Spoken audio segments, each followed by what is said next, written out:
Welcome to the Video Wine Guide. Tonight, we're going to meet some very special wines, and we're also going to meet a special guest. So I'd like you to give a big welcome now to my special guest. Wait a minute. This is the way you'd start a typical television special, and obviously this isn't a television special, this is special television. Because you and I are pioneers in the exciting new world of home video, and you and I have a couple of things in common. We both like good television, and we both like good wine.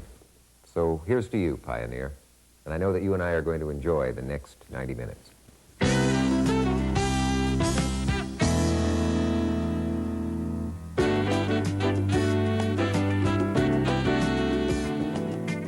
First, we're going to take a look at winemaking, the work and worry of growing grapes, and then the art of turning them into wine. Next, we're embarking on a tour of the great wine regions of the world. We'll meet the winemakers, learn some of their secrets, and visit the magical places foreign wines come from. And finally, we'll taste some of the best wines available to all of us in a very special bottle called the Wine of the Century.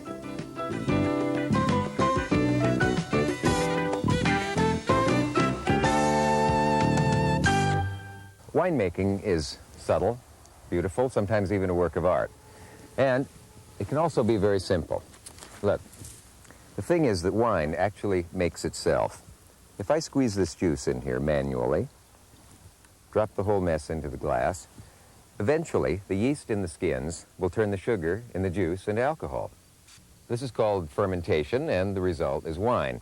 And the basic process is amazingly simple, and the resulting wine could be simply amazing. On a 4-star scale, it would probably come in at about 1 dead planet. But to get a good glass of wine, that's where the basics come in. And the basics are skill, luck, and centuries of hard work.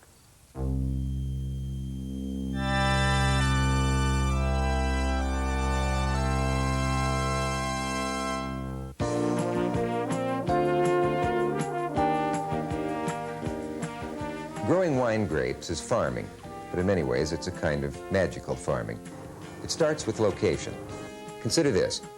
Out of 25 million acres of wine grapes worldwide, some of the greatest wines come from just 4.5 acres. This is the legendary Romanée-Conti vineyard of France. And something about the sun, soil, and water coming together on this dot of land makes it the world's most famous vineyard. It's the magic of location. On this hillside in Burgundy, you can see the vineyard of more than a dozen labels. 12 seemingly identical side-by-side vineyards can produce 12 very different wines. That's why many of the wine labels on the finest wines tell you exactly, sometimes to the meter, where the grapes in that bottle were grown. Something else that makes this farming special. The farmers make it tough on the vines. Vintners say the grapes have to struggle to greatness. In the early spring, they cut them back. Planters put several vines where there's only nourishment for one, and they keep the vines thirsty and keep them hungry. Of course, some forms of struggle don't help the crop, they kill it. In the spring, freezing temperatures are a grower's nightmare, and they're up until dawn sometimes, tending their heaters, fighting the killing frost. Something about great vineyard locations also attracts a great plague of problem pests. Beetles and bugs, molds, and rust are a constant threat. So grape growing is rarely an organic operation. Before you're tempted to quit your job and start a romantic life on your own little vineyard, take a look at this man in Bordeaux. He's a farmer, and whether you're using horses or helicopters, growing wine grapes is farm work, and that's hard work. There's an undeniable appeal to it, of course, and this farmer raises the world's most special crop.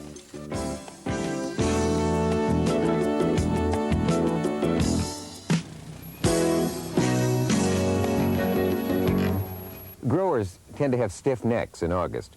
That's because they're always looking up, searching the heavens for clues to the weather.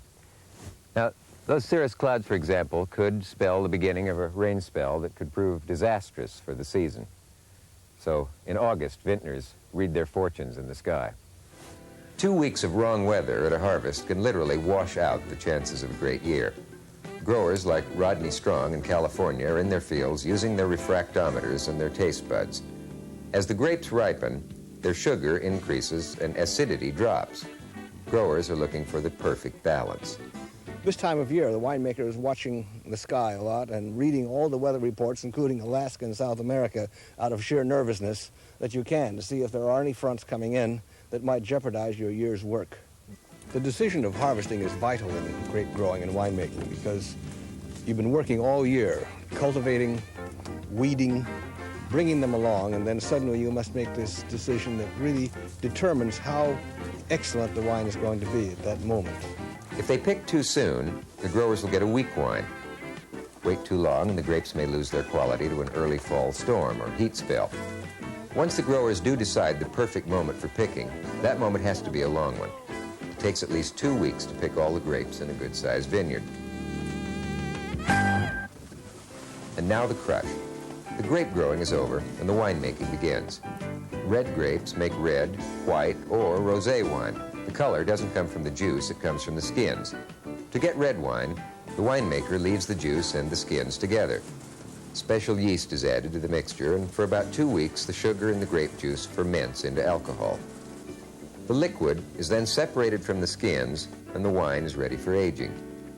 For the rosés, the juice is left with the skins just long enough to take on a pink blush, and then it's separated and fermented. For the whites, white or red grapes are pressed quickly after harvest to separate the juice from the skins. Fermentation is then slowed in refrigerated tanks to retain more of the fresh, fruity flavor. After fermentation, red wines are usually aged. The less expensive jug wines are often aged in huge tanks, and the aging itself is over quickly. The finer wines are aged for up to 2 years in $300 oak barrels. Full-bodied whites, like Chardonnay, are often aged briefly in wood. Light white wines are bottled fresh and are immediately ready to drink. Whether the winery is a family operation, like Benmarl in New York, or one of the corporate giants, the basic processes are the same. But winemaking is a fine art, and there are thousands of choices. The winemaker's decisions will determine the quality of his finished wine. What type of press to use, what strain of yeast, how long to ferment, what type of wood in which to age, how big a barrel to use.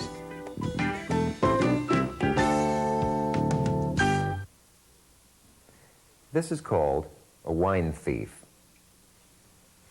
It's all right, I have permission to be here. But with the right vines, the right weather, and the right decisions, you will get not a finished wine, but a wine that, given time and enough aging in the bottle, might be a great wine. And that's the final necessary ingredient, time.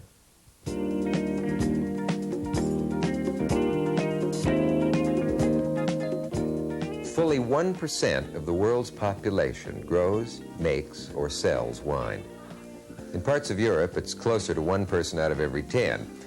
Wine is a vital part of life here, and it has been for centuries.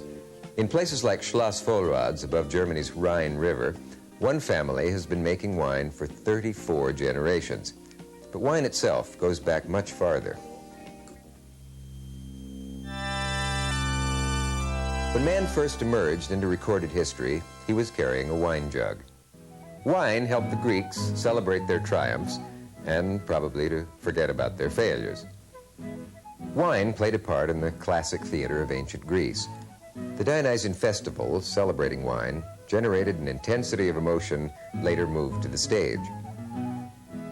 For the Romans, what would an orgy have been without wine? Pretty self-conscious, I'd suppose. Wine historians say this ancient wine was probably quite good.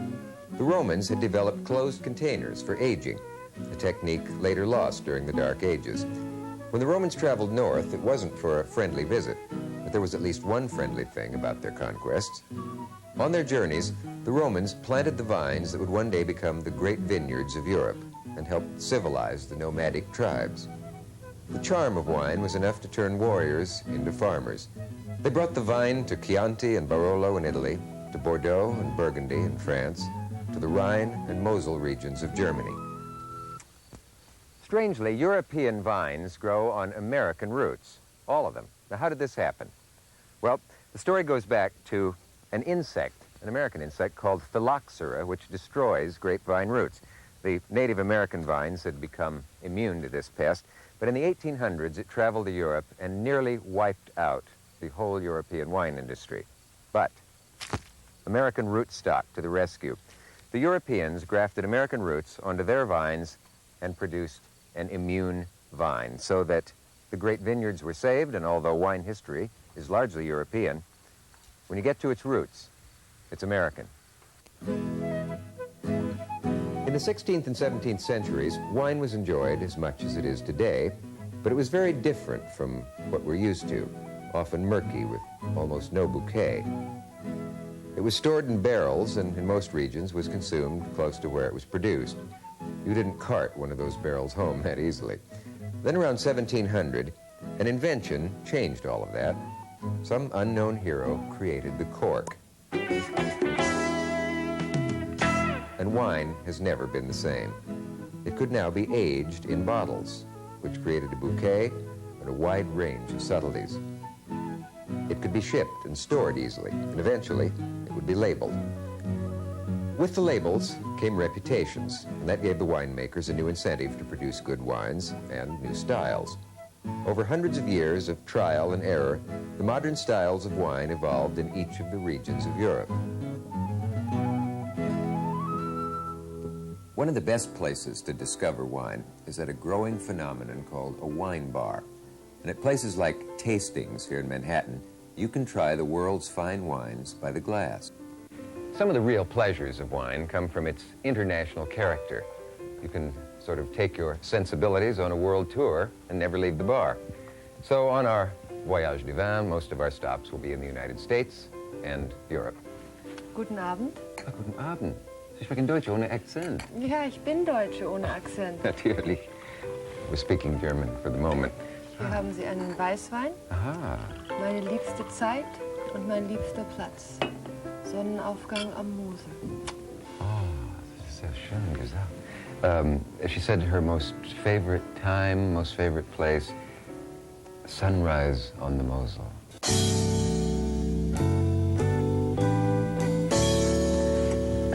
Bonjour monsieur, comment allez-vous? Oh, bonsoir.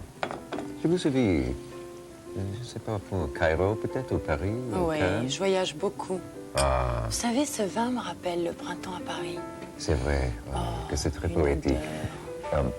As you know, she just said that reminds her of springtime in Paris. The best.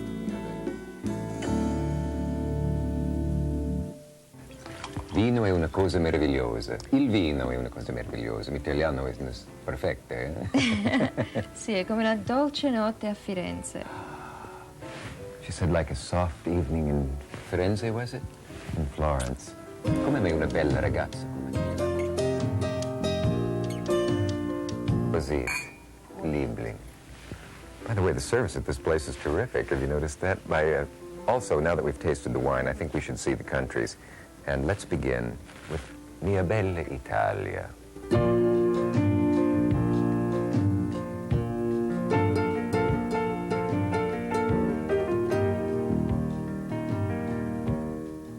The ancient Greeks called Italy Onotria, which means the land of wine.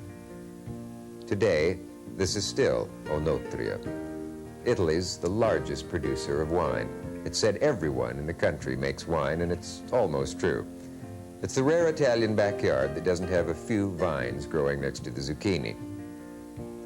The great wines of Italy, like those of most of Europe, are identified by region: Chianti, Bordolino, Soave. Florence is the center of Tuscany, home of the most Italian of wines, Chianti. The Tuscans were born with an eye for beauty, and the Renaissance here saw the creation of not only architectural masterpieces, but a liquid one as well. Chianti was one of the world's first dry red wines. Michelangelo described the wine of this region, saying, "It kisses, bites, thrusts, and stings." Today, Chianti is made in fortress castle towns, in elegant villas, and in peasant farm homes. It's a wine that varies in style as much as its place of origin, from a young, light, rough wine to a perfumed, satiny classic that grows with age. The family tree of Piero Antinori has a lot of old vines in it. His family has been making Chianti for nearly 600 years. The Antinoris are part of the aristocratic history of Florence, but Piero isn't looking back. He keeps his eye steadily on the future. Just one example. Tradition says Chianti is aged in huge wooden casks. Piero thought there might be a better way. And so we went around, we went to France, to California even. We saw what they did to age their wines, and we gradually moved, after a few years of experiment, to the small barrels of 225 liters. His goal is to smooth out some of the traditional roughness of Chianti and create a more elegant wine. The villa of Vignamaggio sits on a commanding hill outside Florence. It's the home of a fine but not very famous Chianti. It's also the home of a fine and very famous smile. Legend has it that Leonardo painted the famous Mona Lisa del Gioconda at Vignamaggio. Now, is this perhaps a clue to the origin of that mysterious smile? Perhaps the lady was offered a sip from the famous cellars of Vignamaggio. Well, history doesn't tell us, and it's a mystery that we'll have to endure. But I know that we sipped the Chianti at Vignamaggio, and it certainly brought a smile to our lips. Tuscany is also the home of Italy's most fabled wine, the legendary Brunello. Some of the world's best Brunello is produced in this farmhouse vineyard. This is Fattori dei Barbi. Signora Cinelli not only produces the wine, she also makes wonderful fennel sausage and cheeses to go with it. It's a simple country setting, but the resulting Brunello's no bumpkin. It's a powerful red wine that challenges any in the world. A Brunello will last for 50 years in the bottle, and one expert claims it needs to breathe 12 hours before pouring. It's a handmade wine, and the price commands a lot of respect. Brunello goes perfectly with La Dolce Vita.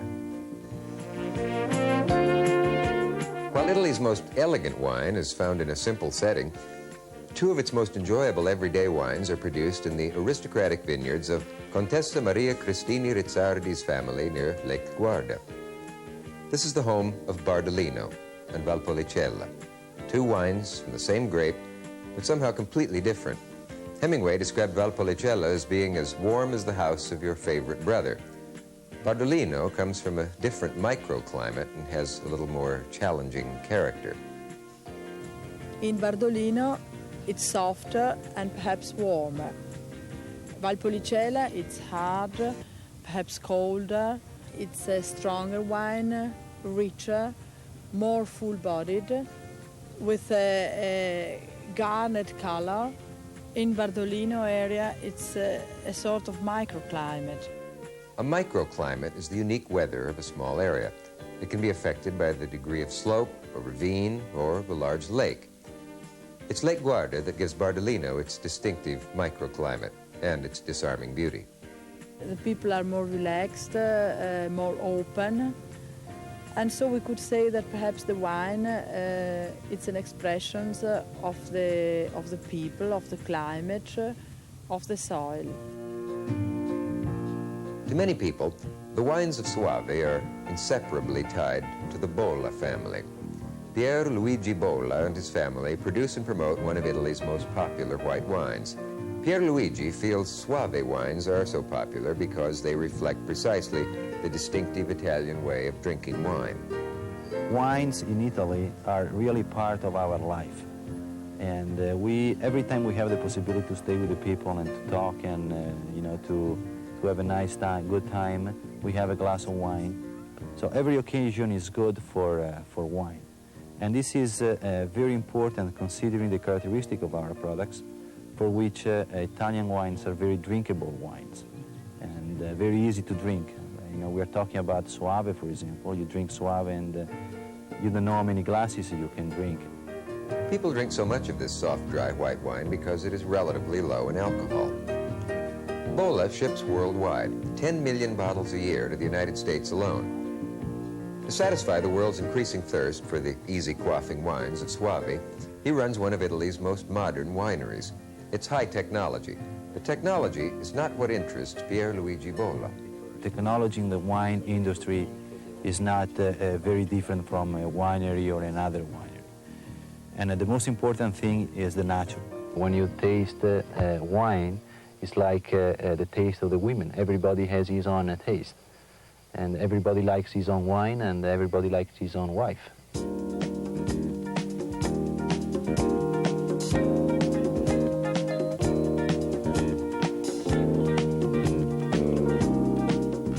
Wine in France is a national treasure and also a source of wealth. 1 out of every 7 Frenchmen works in the business, and everyone drinks wine. In a year, the average American will drink 11 bottles of wine, the average Frenchman 112. The best place to start in understanding a French wine is Paris. Actually, Paris is a good place to start just about anything, a tour, a romance, or especially a meal. The French take their palates very seriously. Fauchon of Paris is a grocery store with a uniformed doorman. The museum-quality food here looks as though it might belong in a frame in the Louvre.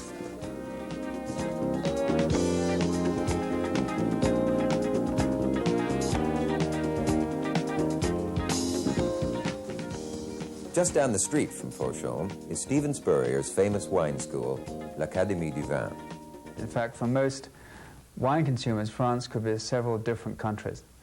Across the Loire Valley, you have many different sorts of wine, of which the most popular is probably Muscadet. This is a light, crisp, dry wine which one should drink cold and in large quantities. Not a very serious wine.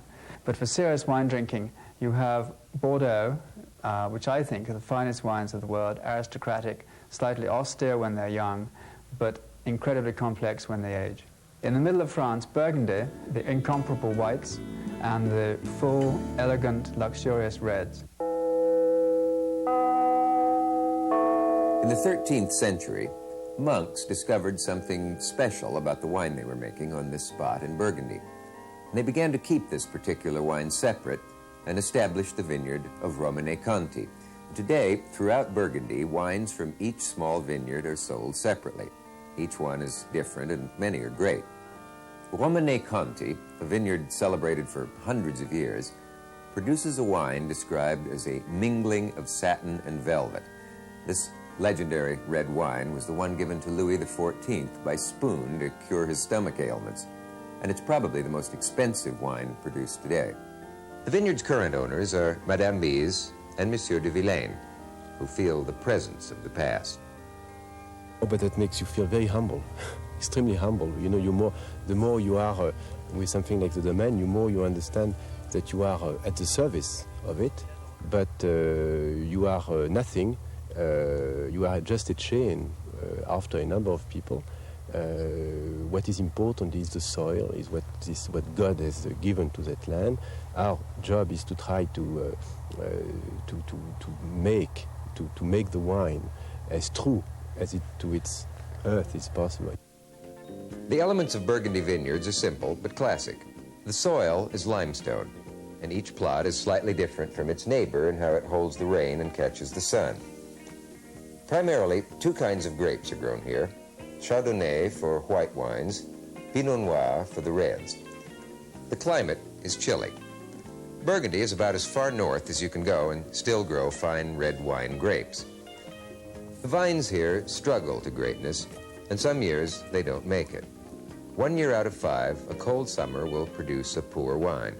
But when you find a good vintage, perfection.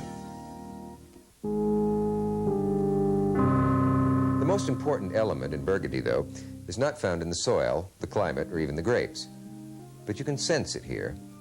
Louis Latour is one of the great shippers and growers. Latour is the 7th Louis, his son is the 8th. I don't mean that we have not changed anything since, but at least tradition is really the cornerstone of our business and of the wine growing techniques that we use. Since Burgundy is divided into so many vineyards, the names of growers and shippers such as Latour, Jadot, Douin, and Ropiteau are often more important than the names of the vineyards. They make wine here the way they've been making it for centuries. When you drink a wine like the great ones of Burgundy, you know you're in the right neighborhood. The people here have their sensibilities finely tuned, and this same sophistication that demands great wine also produces great food. Paul Bocuse is one of the few 3-star chefs in the world. His restaurant in Lyon is a must-stop on any gourmet's pilgrimage, The man is a fountain of energy, ability, and great recipes. As you know, France is a country rich in cheese and wine. And it's easy to cook here in Lyon, for it's always said that Lyon doesn't have great chefs, Lyon has great produce to work with.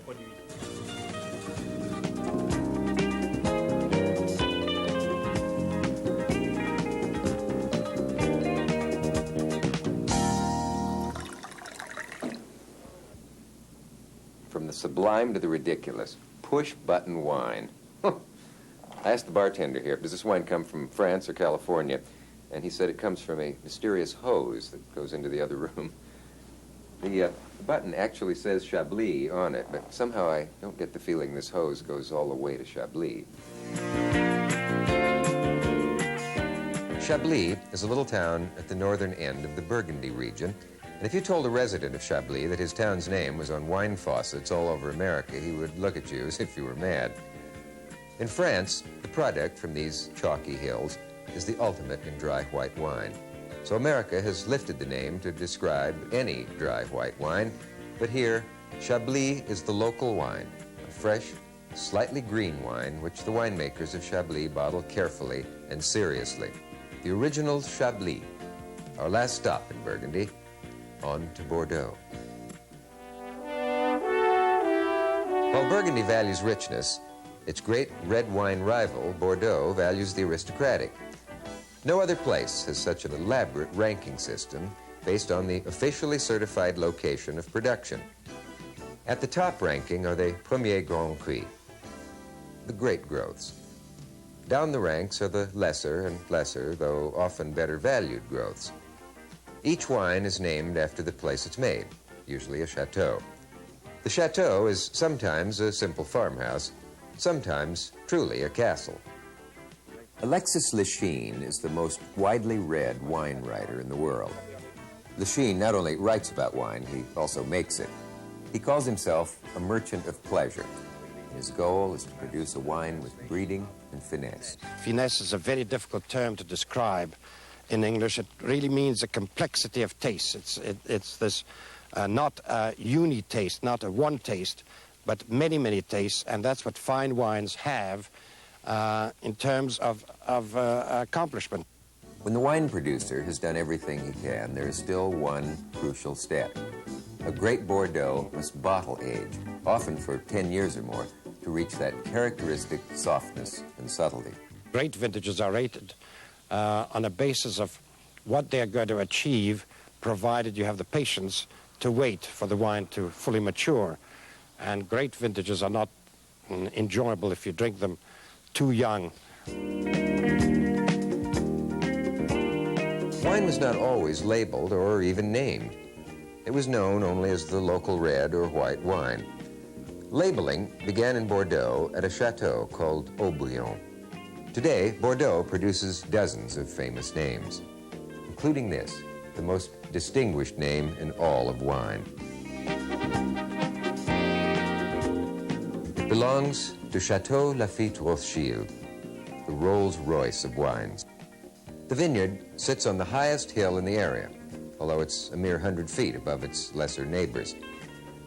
When the Rothschild family acquired this property over 100 years ago, Lafite had already been famous for 7 centuries.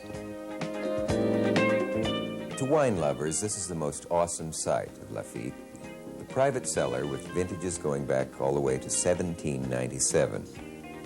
Eric Rothschild, Lafite's current proprietor, has the good fortune to call this cellar his own. He recently sampled a 1799 vintage. It's very delicate, light pink, in fact, but it's still definitely wine, and actually good wine. In fact. It doesn't bowl you over with its strength, in fact, but it's nice to drink, in fact.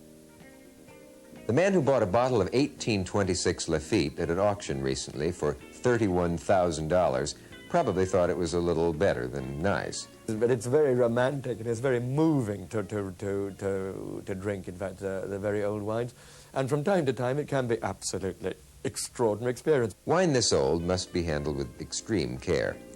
Lafite now provides a chauffeur-driven corker in the United States to recork their old wines.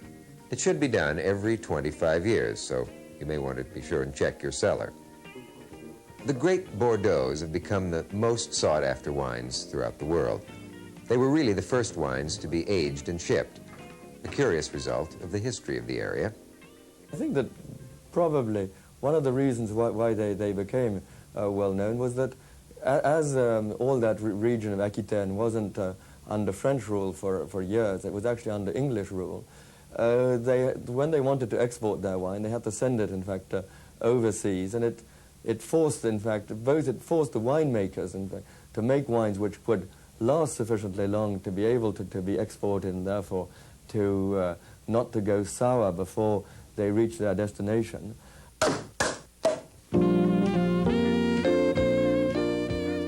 The French say Burgundy makes us think of mischief, Bordeaux makes us talk of mischief, and Champagne gets us into mischief. In the garden of Moët-Chandon, André Perrier built us a champagne fountain of 1,000 hand-blown glasses. Now, what does this have to do with a fine old champagne house like Moët-Chandon? They may be fine and old, but they're also very flamboyant. Champagne makers have been doing stunts like this for centuries to promote their bubbly. Voila. We used to open the magnum of champagne with a saber, as Napoleon in the army used to do it. I will show you how it is.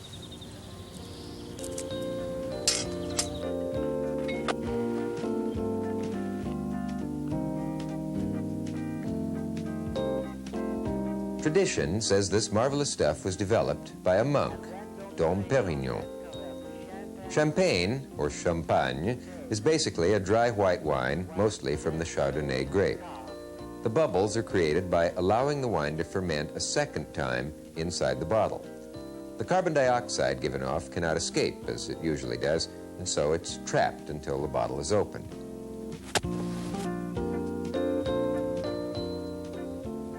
There are less costly ways of making wine sparkle. In some places, it's made just like soda pop, but only sparkling wine from the Champagne district of France is truly champagne, and it requires more work than any other wine. During the second fermentation, each bottle is hand-turned each day to make sure that the yeast and sediment all end up in the neck. A good riddler will riddle 50,000 bottles a day, but it takes a large team to work through Moët's 18 miles of cellars. After fermentation, the neck of the bottle is frozen, trapping the sediment in the ice, which is then removed. The bottle is topped up, recorked, and left to age for several years. Rich and Racy describes a good champagne. Good sparkling wine by the champagne method is made in other countries. Don't ever call it champagne around a Frenchman. Et vive la Champagne!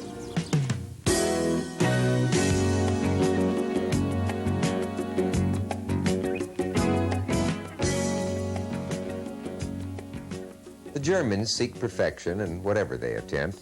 The rocky, steep slopes of the Rhine and Mosel rivers don't look like promising vineyards. You couldn't get much else to grow here. Yet no one else can come close to imitating Germany's white wines, as produced here in the classic style. In the vineyards of Schloss Johannesberg, a marker indicates 50 degrees north latitude. That's as far north as Alberta or even Mongolia. But the sun reflecting off the Rhine onto this hill provides an ideal warm spot for one of the world's great white wine grapes, the Johannesburg Riesling. This is also the very vineyard where the classic winemaking technique of the Rhine, producing the Spätlese style of wine, was discovered entirely by accident. Normally, permission to harvest here was sent by messenger from quite a distance. But in 1775, it was, the rider was late 2 or 3 weeks, and this is recorded in history. And the laborers here in the fields, they were waiting for the permission, and they watched literally how the grapes rotted. Because what had happened was that a bug hit this grape, penetrated the skin, and all of the water came out. And only the aroma and the sugar was left. But they decided to make the wine anyway. And so they produced the best wine that had ever been made at Johannesburg. This is now called the Noble Rot. It doesn't occur every year, But given a chance to sample this wine in Johannesburg's cellar, you'll find a wine of concentrated, flowery flavor with a soft sweetness unlike any other you've ever tasted. At Schloss Vollrad, Count Erwein Greifenklau's family has been making wine for 34 generations. But the wine of his ancestors was completely different. Off-color, full of sediment that sank to the bottom of the glass. In fact, the term drink to the bitter end comes from German wine history. It took generations to perfect wine growing in this region, but Count Greifenklau is far from a traditionalist when it comes to food and wine. He often invites guests up to his castle, where he discredits the popular wisdom that German wines are best enjoyed with only a few foods. In food and wine, we always learn the rule, light meat, white wine, dark meat, red wine. You know, I'm a white wine producer, and I think this rule is coming from a red wine producer, and so I don't agree. Count Greifenklau points out that the meat is not the only flavor in a meal. You've got to consider the whole plate, including the sauces and the vegetables. If the meat has the most intensive taste, we need a red wine. If vegetable and sauce is more intensive, we can always use a German white wine.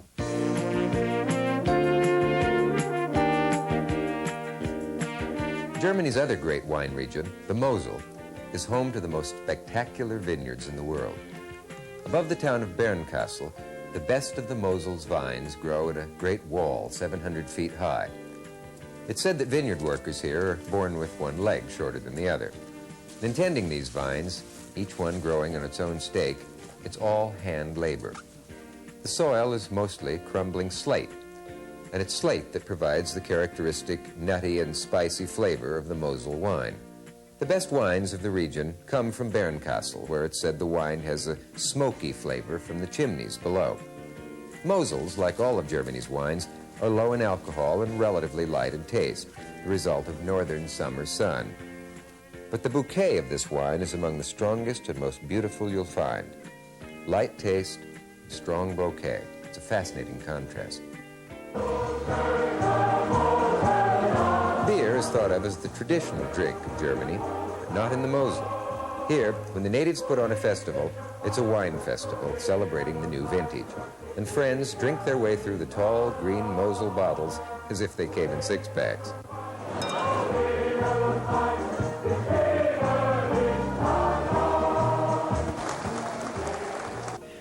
Ooh, well, we've experienced the gusto and certainly the directness of the Germans. Just reviewing here, we've experienced the classic traditional approach of the French and the earthy charm of the Italians.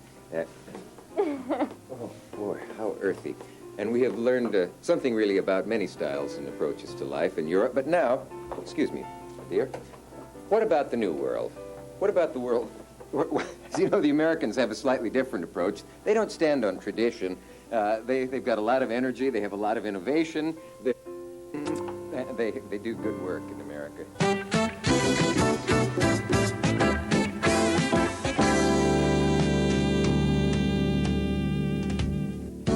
It's said that Americans only discovered wine in the last 20 years, but rediscovery is more appropriate.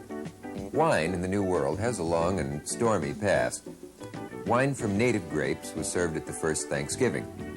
But these Native American grapes, called Labrusca, were quite different from the classic European variety, the vinifera, and they gave the wine a strange taste which is often described as foxy. The settlers' attempts to grow the classic European grapes met with disaster in the East Coast climate and soil. But in California, the classic vines of Europe found a home as comfortable as any they'd ever known. Missionaries brought vines with them for their sacramental wines. They later began selling their extra wine and started California's first wineries. America's first wine boom occurred in the 1850s in California, as every landowner rushed to plant grapes. It was like the gold rush, only the farmers were prospecting for the best places to grow wine. Just as the great wine rush got seriously underway, an interruption. Suddenly, American vintages came to a stop in 1920, and they resumed again in 1933. And this, of course, was Prohibition, which almost totally destroyed the American wine industry. crafty growers were barely able to survive by selling concentrated grape juice, which they marketed along with a warning that said, "Do not add yeast or fermentation may occur." Well, millions of Americans took the hint, recklessly ignored the warning, and homemade wine became a huge cottage industry. It took winemakers several generations to recover from Prohibition, but the last 20 years have seen a new boom in American winemaking, this time on a quality level. Auctions are one gauge of the interest in wine, and at the recent Hubline Premier National Auction of Rare Wines, the boom seemed to be turning into a mania. 12,000, 12,500, 13,000 on this side, 13,000 on this side. Any advance? I thank you, sir. Number 177, $13,000. It's just like a fine home or a Rolls Royce that we might own, and I'll buy it if I want it. While the basis of European winemaking is tradition, American winemakers are finding a new tradition of experimentation and are seeking the best combination of elements to make great wine. There are now more acres of Chardonnay grapes in California than in Burgundy, the province where they were created. Americans now drink more wine than liquor, a real change in our national character. In the Napa Valley, Robert Mondavi has set out to grow wines as great as any in the world. I had many people saying that I was a dreamer, yet I knew in my heart, I knew that we could do something distinctive, unique, and I had that challenge, and I had to satisfy myself that I would try it. And so I say this to you, I say that we're doing in the wine business to the Europeans what the Japanese are doing to us in the automobile business. Mondavi has devoted his career to understanding the mysteries of winemaking. Take barrels, for example. They can be large or small, made of oak or redwood, constructed round or oval. Traditionally, they're charred or toasted on the inside and is left up to the individual cooper to decide just how much. This is a light toasting, and if you age wine in that barrel with a light toasting, you have a certain character that comes from that. However, certain people will give it a heavier toast, just like when you have making toast at home. If you have a real heavy toast, as contrast with the light toast, it tastes different. A Mondavi wine, say a Cabernet, is not made from just a big batch of fermented juice. Wines from different types of barrels, different parts of the vineyard, fermented in different ways, are all kept in separate lots. A computer keeps track of everything in a wine's life, from temperature of fermentation to Mondavi's tasting notes. There may be 400 separate batches, like different colors on an artist's palette. The best are combined in the proper proportions and then bottled. All we're doing with all of this facility equipment is to duplicate what Mother Nature does under its best conditions, like having children. You can have probably 10 children, they're all different, and you can have 1,000, they're all vary. The same thing with wine making. It varies. There's over 400 different elements in wine. Each and every year is different, and to understand that is almost impossible, but the more you understand about it, the finer, the more elegant your wine will be. So you see, it's a constant, ever-growing, and you never tire of it. It's a living thing. To many people, California wines mean the Napa Valley, but that's changing.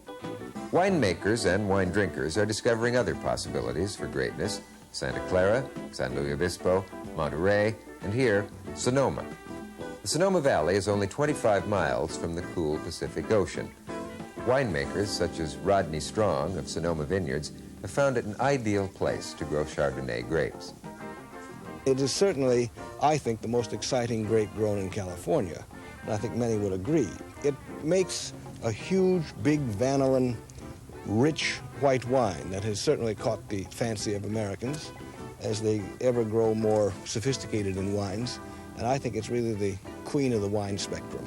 The fascinating thing about Chardonnay is to see how a vine will react on this vineyard, for instance, and how that same vine out of the same nursery would react 3 miles away. It still tastes like Chardonnay, but maybe it will be more tongue on stone in one vineyard and maybe deeper and more vanillin in another. This cool part of the valley is also ideal for the Johannesburg Riesling grape from Germany. As harvest time nears, Rodney is checking the grapes daily. They must be picked early here to create the cool, crisp style of the California Riesling. They do have a thread that keeps them united, But it's always a mistake to try and compare California wines directly with European wines. European wines are European wines, and California wines are California wines. There is certainly a genetic thread that holds them together, but they do taste differently. Sam Sebastiani is a third-generation winemaker. The history of the family winery in Sonoma highlights the rapid progress that California winemaking has experienced. Sam's grandfather began by selling bulk wine. He'd put his wine out in barrels like this, and then the people would come to the stores and draw the wine from the spigot, which was in the barrel about here. And simply at that time you brought your own bottle and pulled it out of the barrel. Sam's father decided better wine could be sold with a label, and he started dating Sebastiani wines. Okay. This is our Barbera. It comes from a grape which my grandfather brought from Italy, and it is particularly heavy-bodied, heavier than Cabernet. By aging it in barrels, we create a special flavor that makes it one of the finest wines to come out of this area.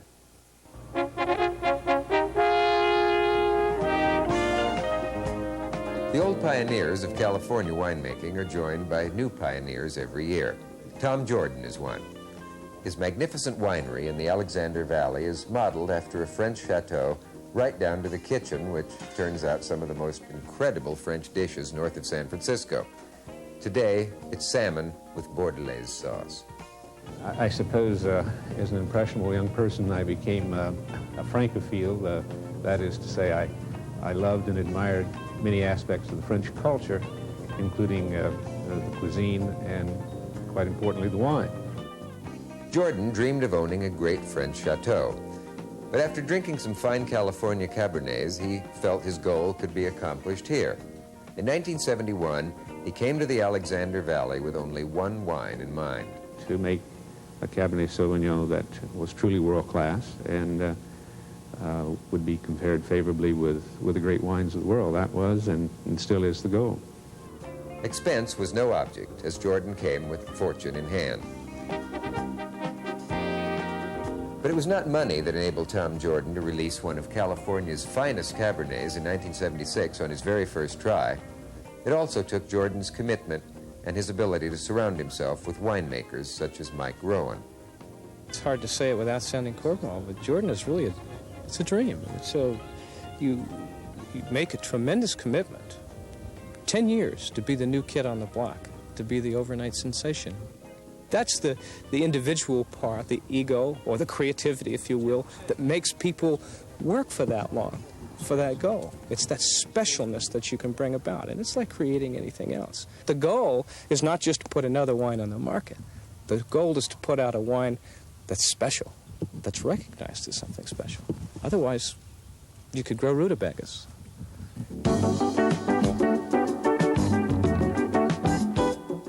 California's cool coastal valleys contain some of the greatest New World wineries. But fine wine is also made elsewhere, in more than 30 states. In the Hudson Valley, some 60 miles north of New York City, is one of the oldest continually operating vineyards in the United States, Ben Marl. At Ben Marl, winemaking is a way of life for the Miller family.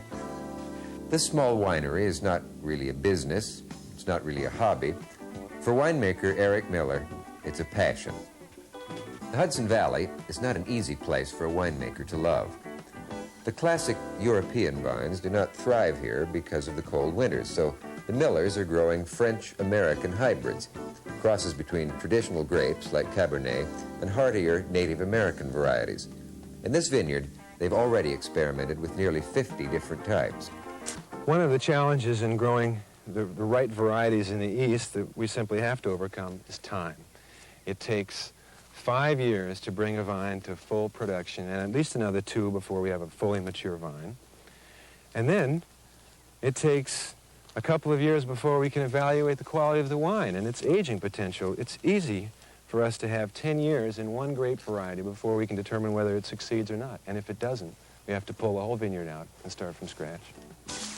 Dean Miller, Eric's mother, is in charge of blending at Ben Marl, and her eventual goal is clear: a rich Burgundian style of wine with a Hudson Valley distinctiveness.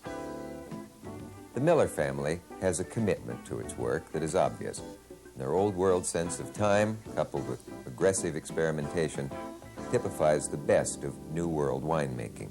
So we will experiment, I guess, until we die, until we hope, till we find, maybe not in our lifetime, but somewhere there is going to be a great red that will come from this valley, great red wine. That would be something to do, accomplish.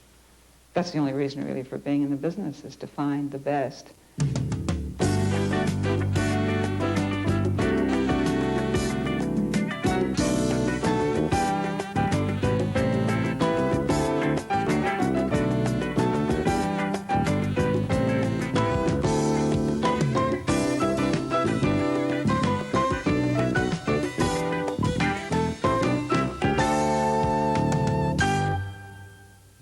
Well, we've been everywhere, but however far you go when you're dealing with wine, it always comes back to the same thing: a bottle, a glass, and the delicious experience of good wine. Tasting is what we're going to do now.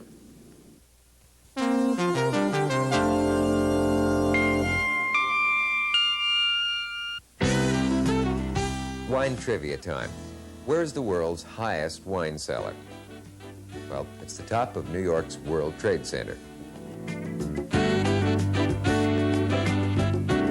Most great wine cellars have a view like a coal mine, but this isn't one of them. Hi, we're at Windows on the World. Not just the highest, but probably one of the finest restaurant cellars. This room, separate from the rest of the dining room, is used for spectacular dinners designed around a selection of wines. No spectacular dinner today, but some very good company. We come here to start our wine tasting by asking the question, why does one need to learn to taste something? The man with the answer is a man who introduced wine to millions and vice versa. He's author of the Encyclopedia of Wine, owner of the great Bordeaux vineyard, Chateau Lichine, and he is, of course, the legendary Alexis Lichine. Welcome to our wine tasting in the clouds. Are there do's and don'ts of wine tasting? What's the very first thing you do, and why do you have to learn how to do it? Well, as wine is a matter of enjoyment, all you try to seek is how much more enjoyment you can get out of drinking wines in certain manners rather than in others. For instance, when you pour a wine into a glass, you try to have a large glass so that you can expose it to air and you can get the full bouquet of the wine by rolling it around anti-clockwise, and you do that so that you can get the full bouquet, and the only reason that you do it in that manner is that that's the only way that I've learned to do it. No other. I see. So I shouldn't be embarrassed that I have swirled my wine clockwise in public in the past? As a matter of fact, I think that the word embarrassment doesn't really belong with wines. There are so many people who think that there are many myths, that it's a breach of etiquette if you don't do things properly. Remember that you are playing up to one thing, and that is to yourself alone, because you're the one who's tasting it, you're the one who's enjoying it, and as a result, all you have to do is just to cater to your own enjoyment. Is there a list of 1, 2, 3 rules on how to taste a wine? Well, one of them would be to, as I said, to expose the wine to the air. Another one would be to take a little, if you're going to taste it professionally, take a little at the tip of your tongue, inhale a bit of air, you slurp this air. If you aren't used to doing it, you might do it for the first time over a sink because you might gag, but you can do that subconsciously, and it's amazing how much more perceptive your taste is going to be if you bring a little air, because if you were to keep your nose tight, you won't taste anything. Taste and smell are connected. Absolutely. Everybody knows. The tip of your tongue especially. But the air is the important But the main thing is then after that, that's only to detect the shades and the differences, of which God knows there are thousands. Then you enjoy it by eating, and then little by little, by memorizing wines, you start to learn.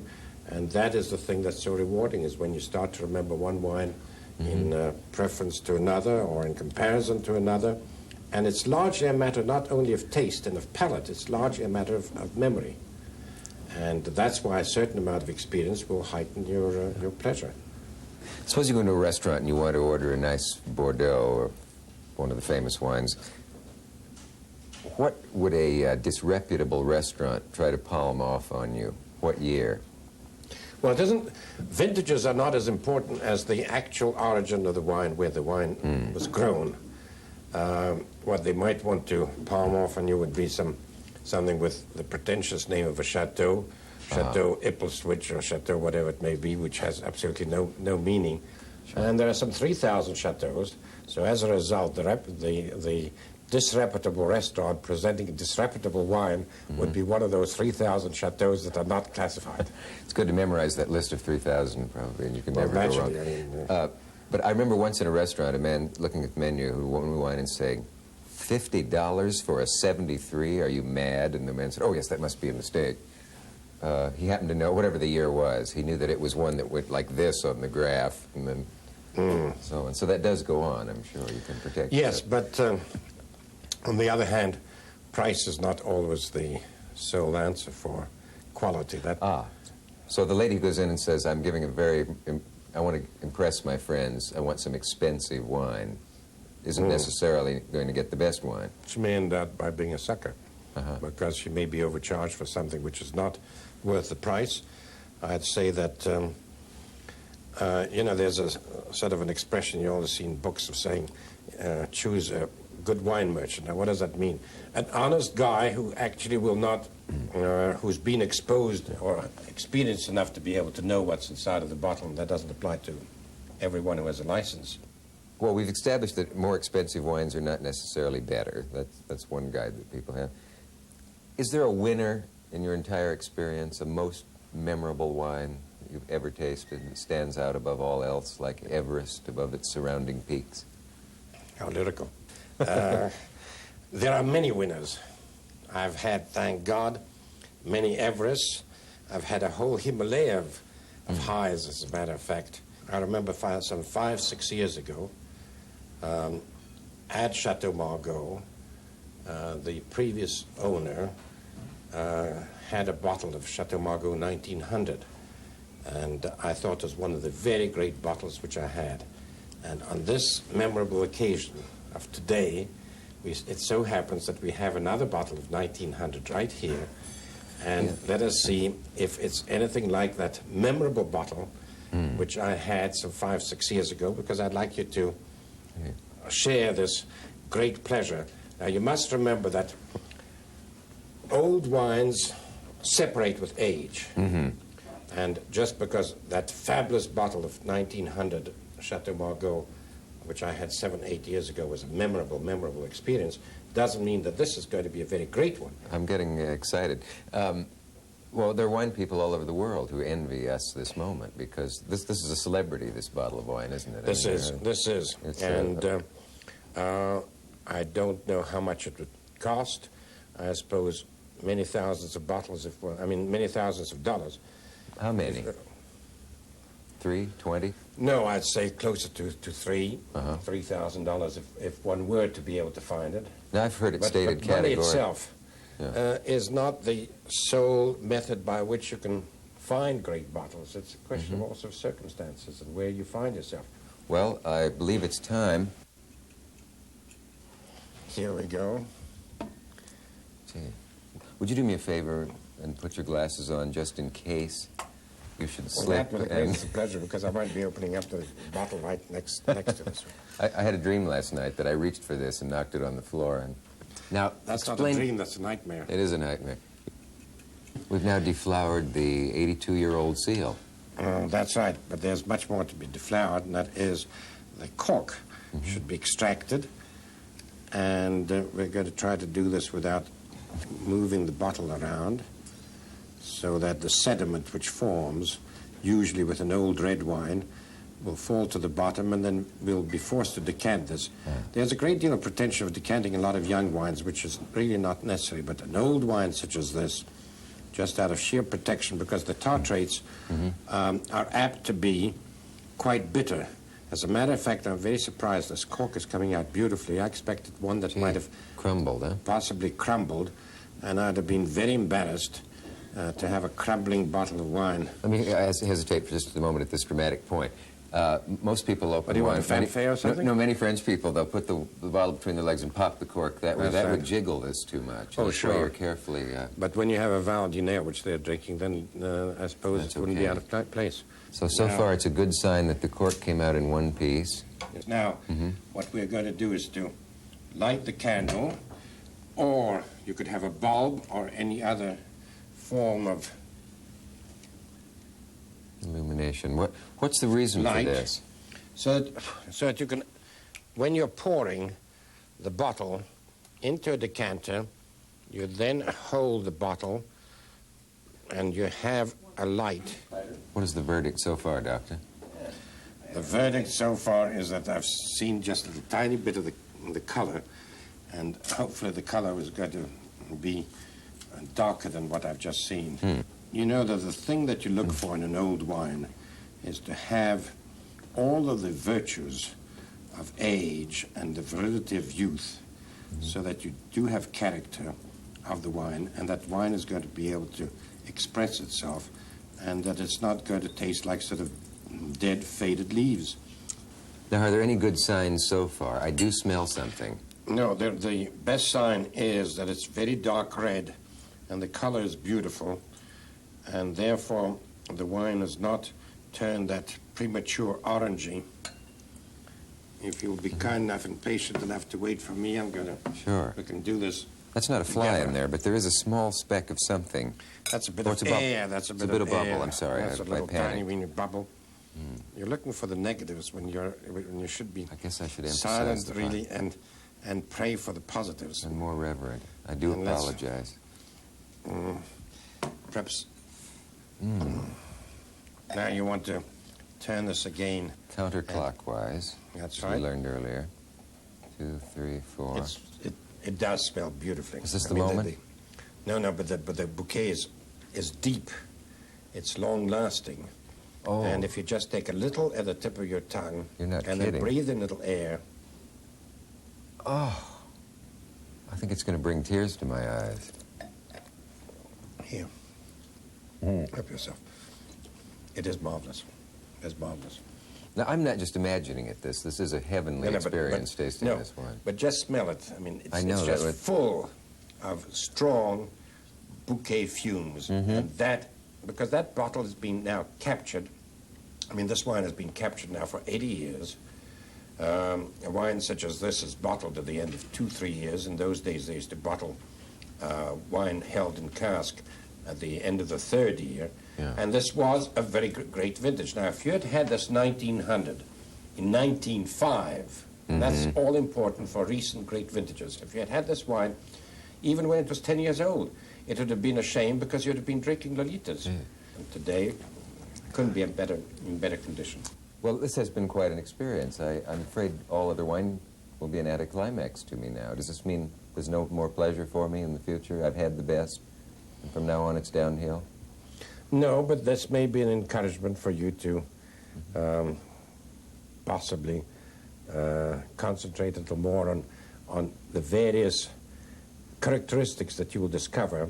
Yes. And that with a little more patience, those characteristics may eventually reach a climax of taste that we've just experienced. Well, Alexis Lichine, thank you for one thing, hand-carrying this bottle all the way from France. And congratulations on not losing it in customs or the Thank you for luggage. being such a marvelous audience, Dick. Well, it's a pleasure. You know, even after tasting a $3,000 bottle of wine, ordering wine in a restaurant can sometimes still be an intimidating experience.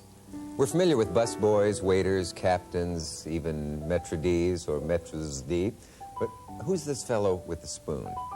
He's Raymond Wellington, the sommelier here at Windows on the World, and he's a little intimidating because he looks like he knows something we don't know, and he does. He can answer our questions. And there'll be lots of them. Oh, thank you. I haven't seen a list this long since the credits for Gone with the Wind. And if you don't see a wine you like, don't be afraid to ask the sommelier. And should he recommend an $85 bottle, don't be afraid to ask for a different one. And when it's presented, make sure it's the bottle you ordered. Even sommeliers make mistakes. Ah, what's this, a memento? No, but the cork tells the tale. Check the side. The winery stamp is there to prevent label forgeries. Also, the cork should be moist, and you can feel it to see if it is. And if it should crumble, the wine has probably crumbled as well.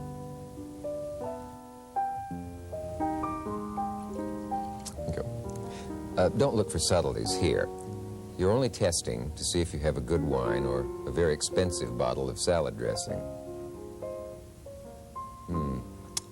By the way, if it's turned to vinegar, send it back, and if it is wine, glorious wine, say, fine. That only leaves one question.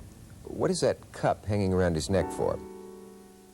Simple. It's so you can tell the difference between the maître d' and the sommelier. By the way, don't ever use the cup as an ashtray, at least not in the finer places. Well, now that you've mastered the ritual, let's taste some wine with a man who can be counted on at almost any time to try wine. He's food and wine critic Harvey Steiman, and Harvey's at the Carnelian Room in San Francisco, which has a fine view and a great selection of wines. Hi, I want to introduce you to 5 of my favorite kinds of wine, and I'd like you to try them along with me. You'll find them listed in the brochure, and you should be able to buy them at most wine shops. Now, when professional wine tasters taste a lot of wine, we don't swallow, but at home, we're not going to tell anybody.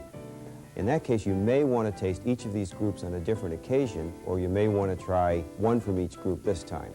Either way, enjoy. These are what I call serious white wines.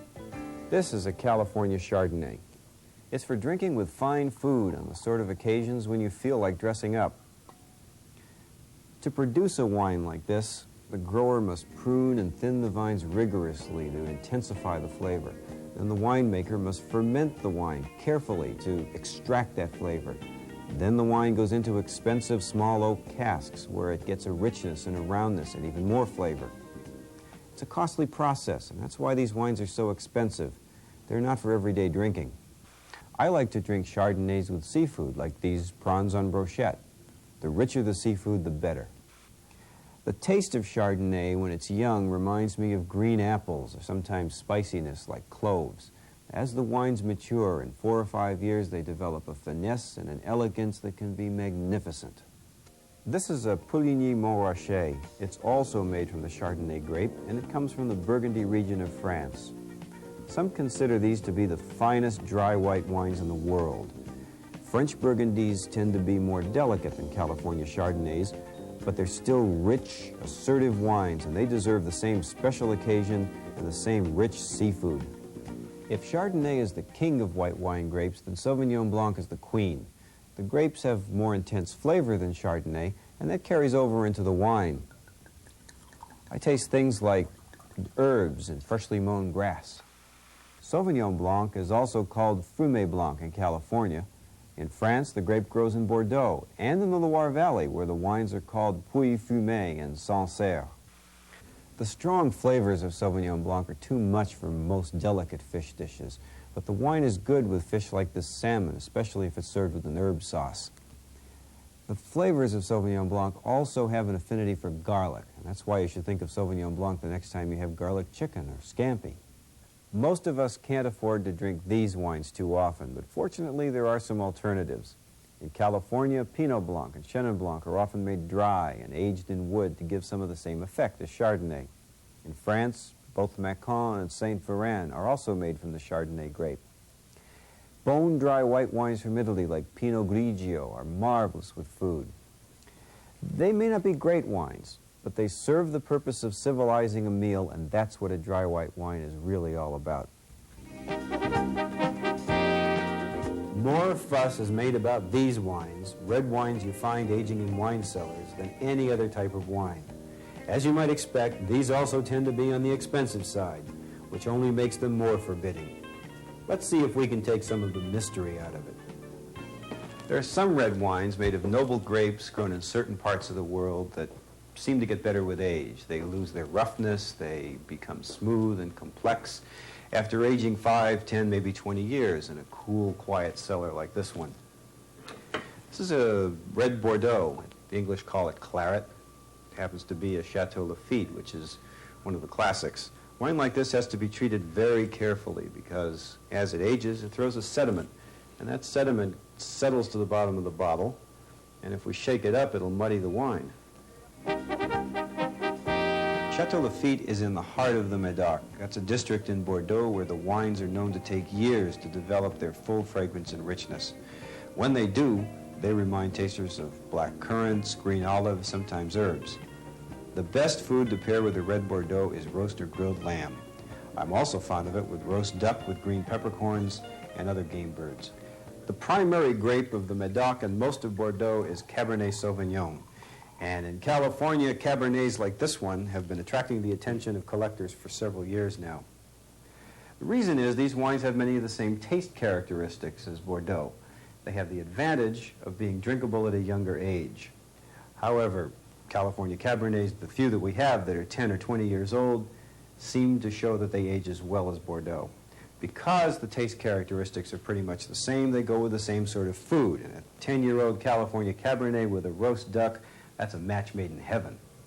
A wine like the incomparable Romanée-Conti is made from the other noble red grape, Pinot Noir.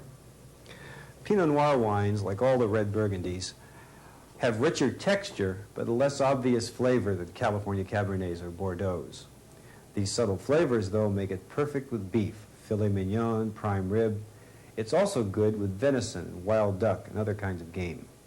But the trouble with Burgundy is that there's so little of it. Burgundy itself is only 1/10 the size of Bordeaux. Obviously, the wines are scarce, and that's why these wines are among the most expensive of all dry wines.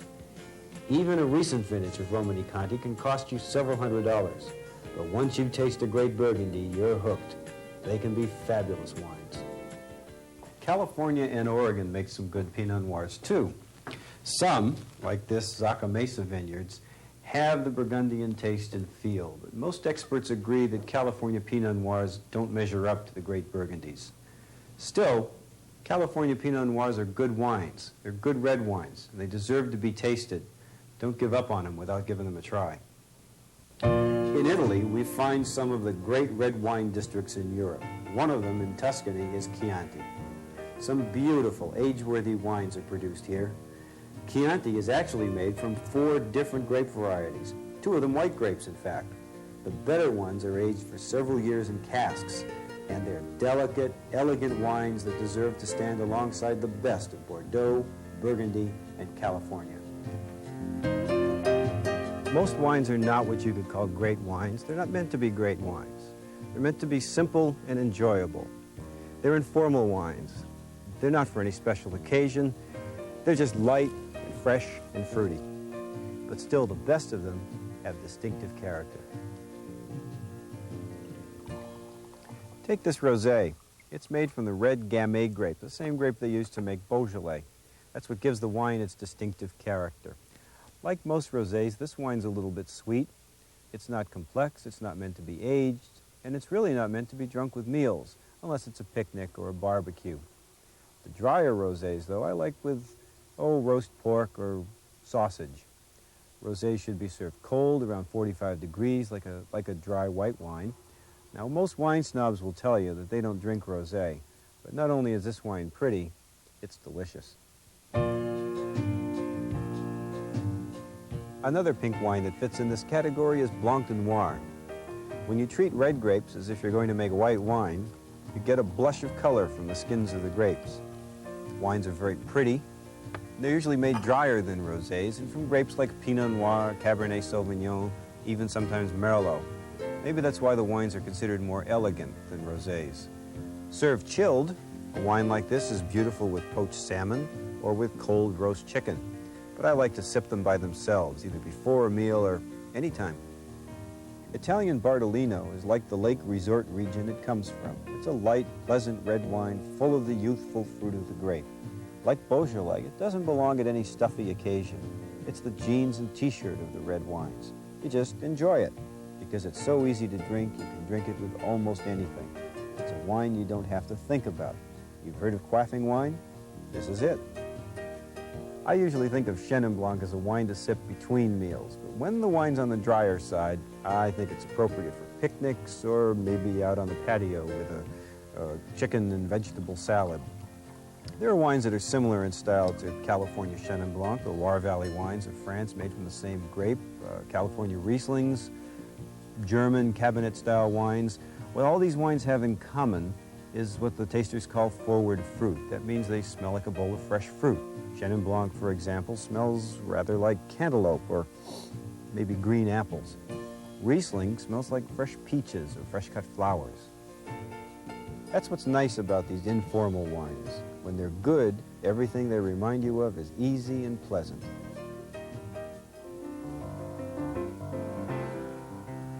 We wine experts like to say that wine is meant to be drunk with food. Well, not all wines. Some wines are meant to be drunk by themselves, or at least not with a meal. I'm talking about wines that are sweet or that have strong flavors. The lightest of these kinds of wines are Rieslings, and the best Rieslings come from Germany. They range in sweetness from light and delicate all the way up to very sweet and luscious. The Germans make it easy for us. They indicate the sweetness level right on the label. They use terms like Spätlese, Auslese, Beerenauslese, and Trockenbeerenauslese. You don't have to remember all that. Just remember, the longer the word, the sweeter the wine. Rieslings to me smell like fresh flowers or even peaches. As they get sweeter, they tend to be more like apricots. The dry ones, they're nice as aperitifs or something to drink between meals, but the sweet ones, the luscious ones, the apricot-y ones, those are the ones to drink after a fine meal as dessert. California makes some nice dry Rieslings, but the best of them are sweet wines, the after-dinner wines. Like this individual dried bunch selected late harvest Riesling. It has 25.2% residual sugar, and that's sweet. It's also amazingly complex, beautiful wine. These wines, both German and Californian, are very expensive because the grapes that are used to make them were allowed to be attacked on the vine by a mold called botrytis. What botrytis does is intensify the sweetness and the flavor of the grapes by shriveling them. The same sort of thing happens in Sauternes. That's a district in Bordeaux famous for its sweet wines. Only in this case, the grapes are Sauvignon Blanc and Semillon. These wines require some age before they're as good as they can be. At least 10 years, sometimes as many as 20, 30, even 50 years. If you're looking for a wine to lay away, I can almost guarantee a Sauternes will repay the investment in time. An aged Sauternes is sublime.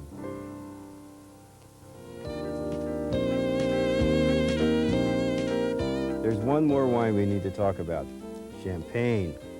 Dom Perignon went down to his cellar one day and found bubbles in his wine. Tasted it and he exclaimed, "I'm drinking stars." That's the kind of romance that surrounds these wines. But you have to be careful with them. Don't just pop the cork and let it fly. That's a good way to put a hole in your prize Renoir. Now hold the cork in one hand, the bottle in the other, and gently twist the bottle to ease the cork out.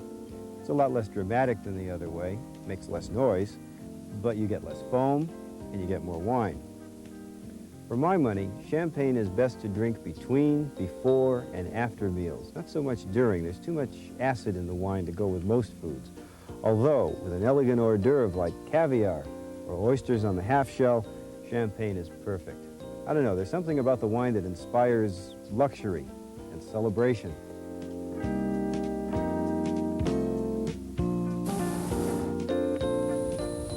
Actually, there are many types of champagne, from cheap to wonderful. Cheap stuff tends to be coarse and sweet, almost like carbonated jug wine. But the real stuff is fine and fragrant, fairly dry. The bubbles are tiny, and the foam when you pour it is almost creamy. The reason champagne from the Champagne district is so special is that there's something about the grapes and the way they grow there that produces a unique quality. Properly, the only real champagne is wine from the Champagne district in France. Wines made the same way are produced in many other regions, and you can tell these wines because they say Méthode Champenoise on the label. Chandon Brut is made here in the Napa Valley. Cordonier from Spain is the largest producer of Champagne method wine in the world. Sparkling wines even come from other regions in France, like Vouvray or Burgundy. Here's to celebration. Send a card, Harvey. Well, I've learned a lot about wine today, and I hope you have too. And of course, there's a lot more to learn, a lot more to talk about that we obviously don't have time for. I'll confess that when we first started this project, I wondered what all is there to know and say about wine. What is it about this liquid that inspires people to poetry? Well, after our grand tour of the world of wine, I confess that I'm beginning to understand that wine is perhaps one of man's great works. And it's nice to think that the work of thousands of talented people over the generations, people who've dedicated their lives to producing something memorable for us to experience, pays off as handsomely as it does in a great bottle of wine. And may their work continue.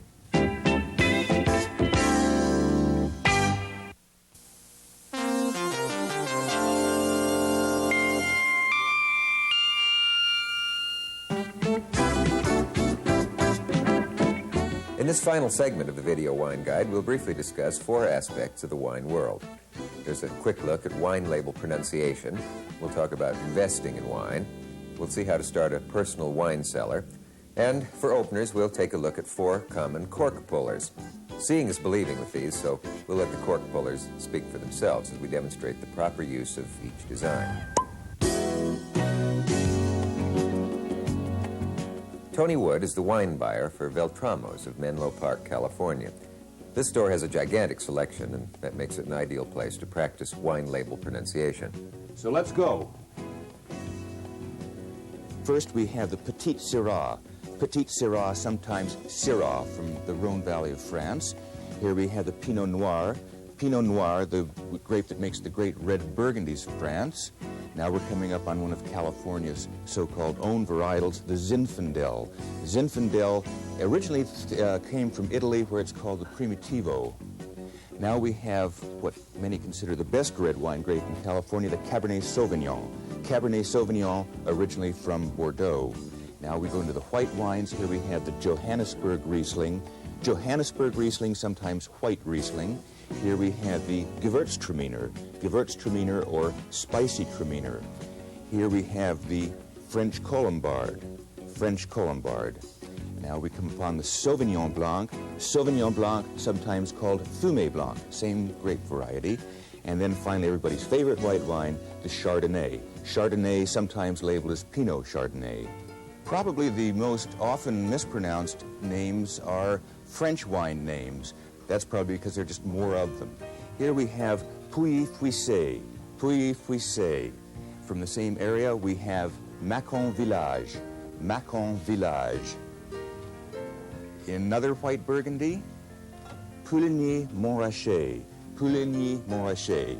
Montrachet is the most famous white wine vineyard in France. Here's a Sancerre from the Loire Valley, Sancerre. Here we have Beaujolais, Beaujolais. Another red Burgundy, Vosne Romanée, Vosne Romanée. From the south of France in the Rhone Valley, Châteauneuf-du-Pape, Châteauneuf-du-Pape.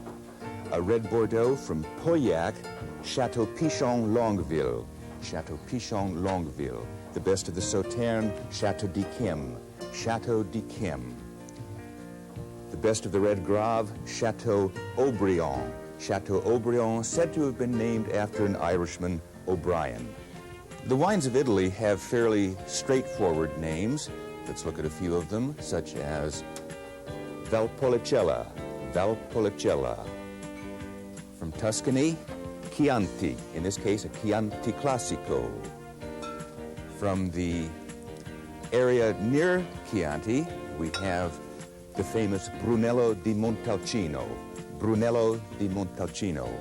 From the Piedmont, Barolo, Barolo, made from the Nebbiolo grape variety.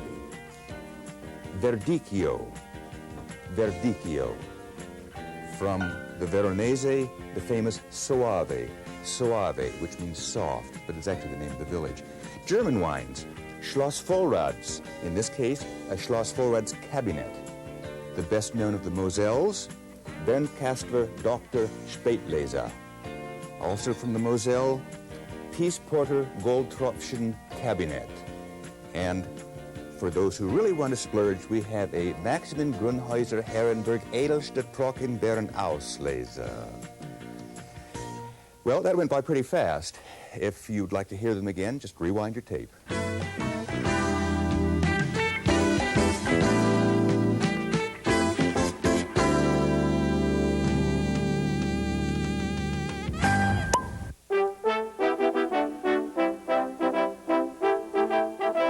Like buying most collectibles, investing in wine can be tricky. I'm Narcy David. In the last 10 years, I've purchased over 260,000 bottles of wine. That sounds like a lot of wine, but we're buying for a restaurant and a market. But as for an investment for a private individual, you know, you can't legally sell wine without being properly licensed. So don't think of it as something that you can buy and put away and then come back and sell. Wine is a great value if you can buy it, age it properly, let it develop to its full potential, and then be able to drink it yourself. I think the most important single thing to do is to develop a good relationship with a respected wine merchant. They can really lead you into the best values at a good wine shop more easily than any other way.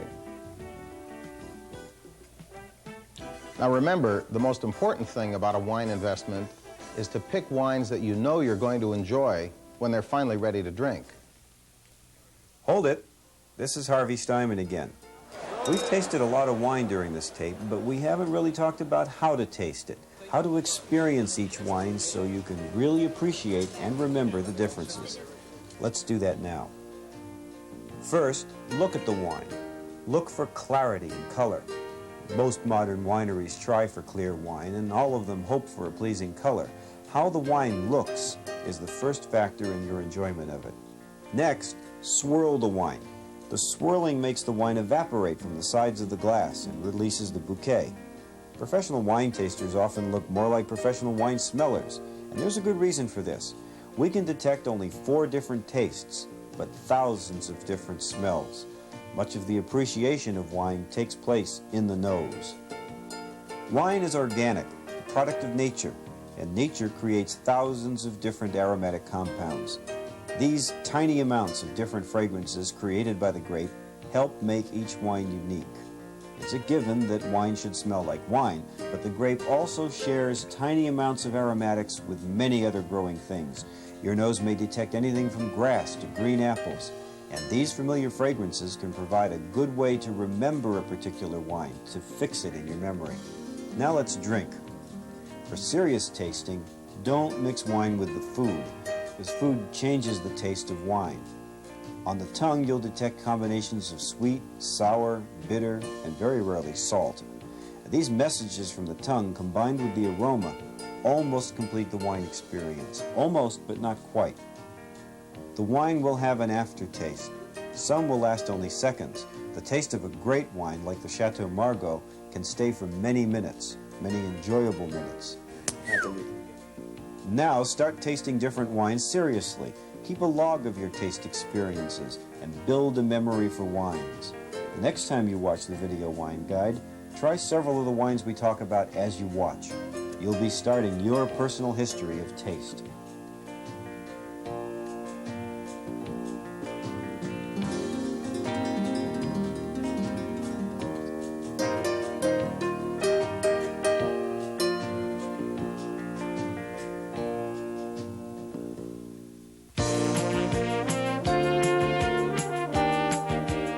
As soon as I had the money and the space, I decided that the basement room was probably the best place to store it.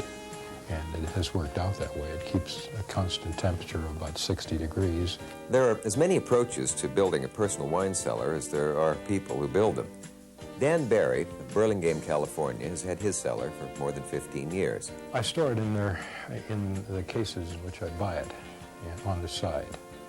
And they're in an order so that I can get to them rather quickly if I want a certain vintage. I know exactly where they are, and I know exactly how to get to them. There really isn't any outlay for building or for insulation or for shelving. It's very easy to stock it. All you have to do is bring the cases in and put them in their proper order. It's very accessible to me, and the wine so far, for the number of years, has proven to be well preserved and incidentally ages quite well. Of course, if you could do a little bit of construction, be sure to put in some insulation like this. And the rest of it doesn't have to be fancy. We just use a simple cardboard tube. As a matter of fact, that's all these are, is cardboard mailing tubes that were made for us to be a specific size, a particular diameter and a particular length, so they would support a bottle of wine. That enables me to pull out a single bottle anywhere from this cellar. It's really an easy solution to our problem. Of course, if you can build it underground to maintain the temperature, that's ideal. In the absence of that, you'd better put in air conditioning because you do have to keep the temperature down, below 60 degrees, I'd say. We have over 60,000 bottles of wine in our storage, and we've never yet lost one to spoilage.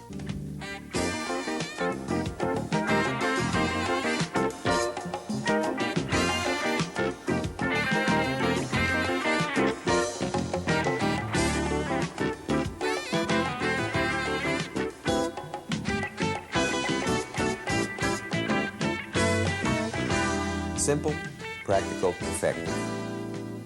Not flamboyant enough for you? Well, you can always use an opener perfected by Napoleon.